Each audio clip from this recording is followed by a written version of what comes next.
మిత్రులారా, సోదరులారా, భారత కమ్యూనిస్ట్ పార్టీ మార్క్సిస్టు ఆధ్వర్యంలోన రాష్ట్ర వ్యాప్తంగా ఈరోజు బండి భగీరథను అరెస్టు చేయాలని పెద్ద ఎత్తున నిరసన కార్యక్రమాలు నిర్వహించడం జరుగుతూ ఉంది.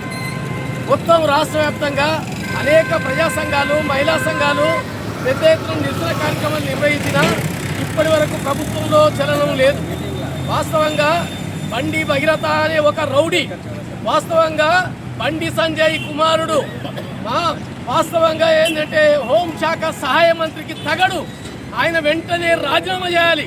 ఇది అవమానం.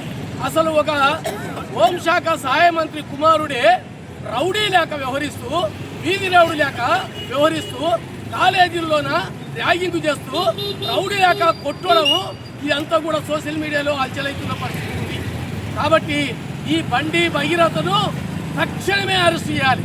కానీ ఏం జరిగిందో ఏమో కానీ రేవంత్ రెడ్డికి వీళ్ళకు ఏం ఒప్పందం ఉందో నాకు అర్థం కాలే. మొన్న బీజేపీ సభలోన ఈ బండి సంజయ్ అదేవిధంగా రేవంత్ రెడ్డి పక్కల కూర్చొని ఇకిలిచ్చి పగిలిచ్చి నవ్వుతా ఉన్నాడు. తర్వాత నా ప్రియ మిత్రుడు ఈయన బండి సంజయ్ అంటా ఉన్నాడు. కాబట్టి ఈ పద్ధతిలో బాధితురాలికి న్యాయం జరుగుతుందని చెప్పి ప్రజలు ఎట్లా నమ్మాలి? ఈ రోజుకు 6 రోజులైనా అరెస్ట్ చేయకుండా ఆయన మీద సిట్టు వేయడం, ఇదంతా కూడా యాక్షన్ చేయడము, అతనికి హైకోర్టులో మొత్తం ఏంటంటే ఆయనకు ముందే బెయిల్ రావడానికి ముందస్తు బెయిల్ కోసము ప్రయత్నం చేస్తుంటారు. ఆ పద్ధతిలో బెయిల్ వచ్చేదాకా ఆయనను తప్పించుకొని తిరుగుతున్నట్టుగా యాక్షన్ చేస్తూ ఉన్నారు.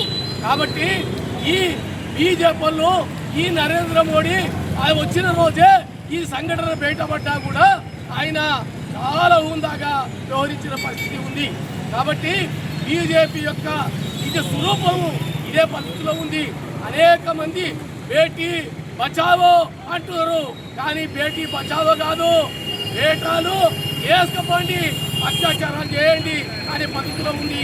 బీజేపీ ఎంపీలు కానీ, మంత్రులు కానీ, ఎమ్మెల్యేలు కానీ ఎవరు చూసినా కూడా బీజేపీ వాళ్ళు మొత్తం మహిళల పైన అత్యాచారాలు జరుగుతూ ఉన్నాయి, చేస్తూ ఉన్నారు. ఒక ఆయన బీజేపీ జిల్లా అధ్యక్షుడు నాతోనికి వస్తేనే నీకు పదవి ఇస్తా అని చెప్పి మహిళ మొత్తం సోషల్ మీడియాలో హత్య చేస్తున్న పరిస్థితి ఉంది.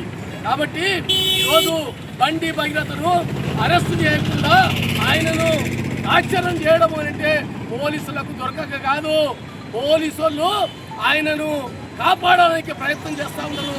ఇది చాలా అన్యాయం. కాబట్టి ఇప్పటికైనా వెంటనే అరెస్ట్ చేయాలి.